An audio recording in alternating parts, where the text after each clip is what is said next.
all we have to do today is turn on the television. Doesn't matter what channel you turn it to. It could be CNN, it could be Fox News, it could be your local news. And there's one thing that you'll find that everybody's talking about. They're talking about our differences. They're talking about things that divide us as opposed to things that bring us together.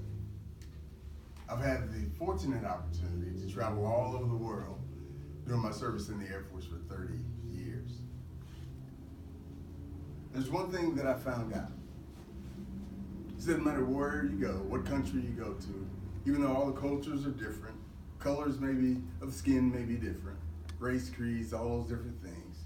There's one thing that I found out is that we're a lot more alike than we are different. And then there's another thing that I found out is that regardless of where you're from, regardless of what your background is, what your status is, one thing that we all have in common is that we're all going to face challenges in this life. So if you're wondering, yes, the struggle is real. And it's been said that all of us are either in one of three stages of a struggle.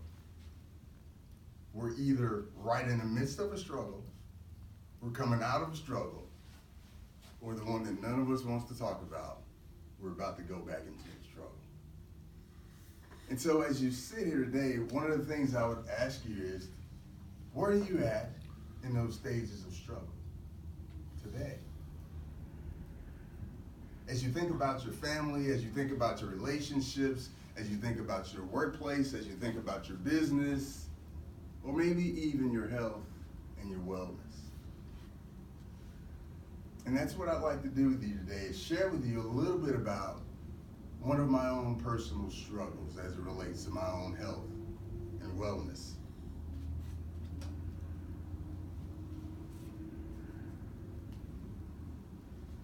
It started back in 2009, and I was in a position that I had dreamed of being in. I was in a senior enlisted leader position, which means I had risen to the highest level of rank in the United States Air Force on the enlisted side. I had recently been selected to serve in a command billet, which basically means now I'm in charge of leading about 2,000 people. It was an overseas location where I had the pleasure of serving 2,000 of America's finest sons and daughters. I call them the one percenters.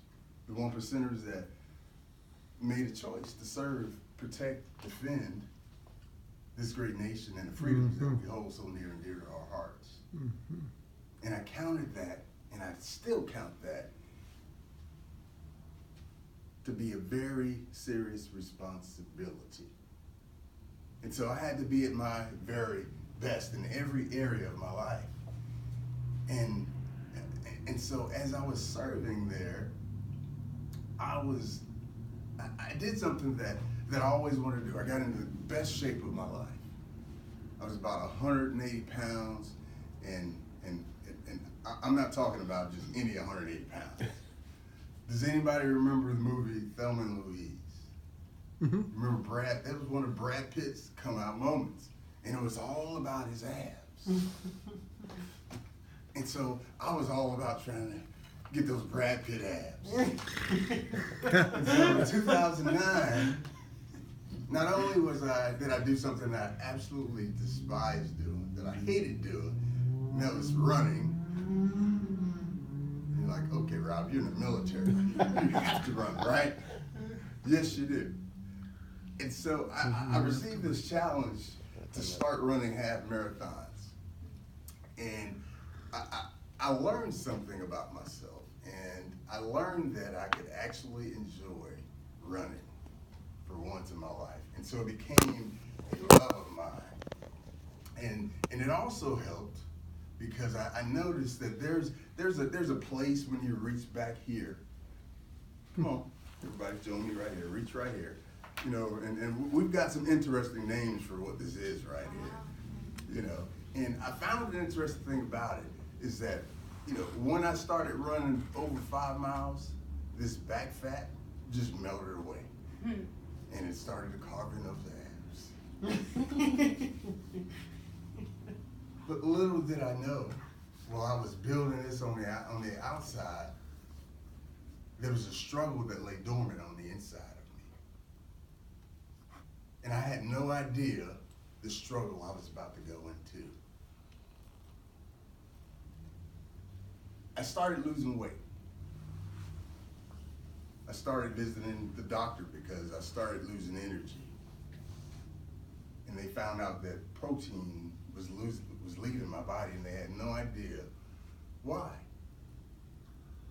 And so I just chalked it up to, well, this will eventually go away. And so as I finished up my tour overseas in 2010, I moved to Denver, Colorado.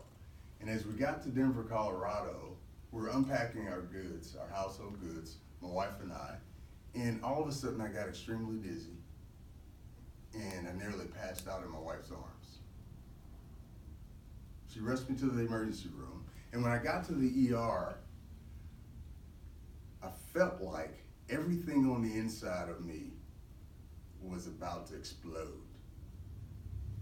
And I would love to tell you that when I left the emergency room, that I had a diagnosis, that they were able to give me some medications and put me on a treatment plan, and I left there feeling better. But that was not my reality at that time. They had no idea what was going on.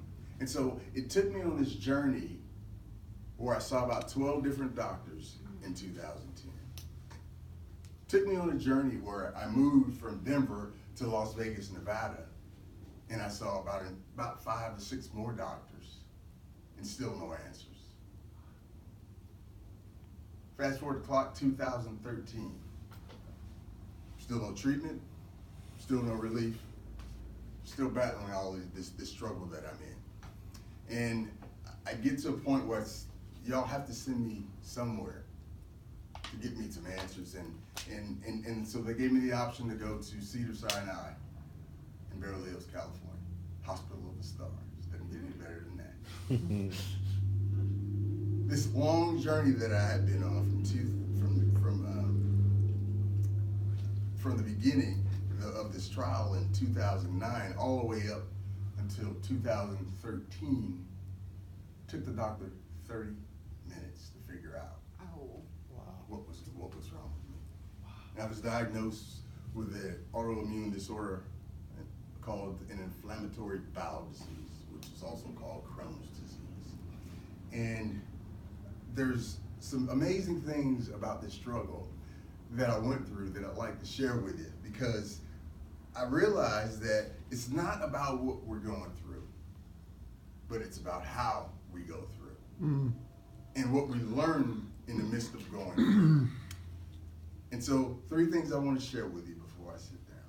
Number 1, when you're in the midst of the struggle, don't focus on what's wrong or what you can do. Focus on what's right and what you can do. Number 2, remember that your life has a purpose. And number 3, realize that the struggle is not designed to kill you, but to allow you to grow stronger. So no matter where you are today in your struggle, remember, the struggle is real, but so is your purpose. And Toastmaster.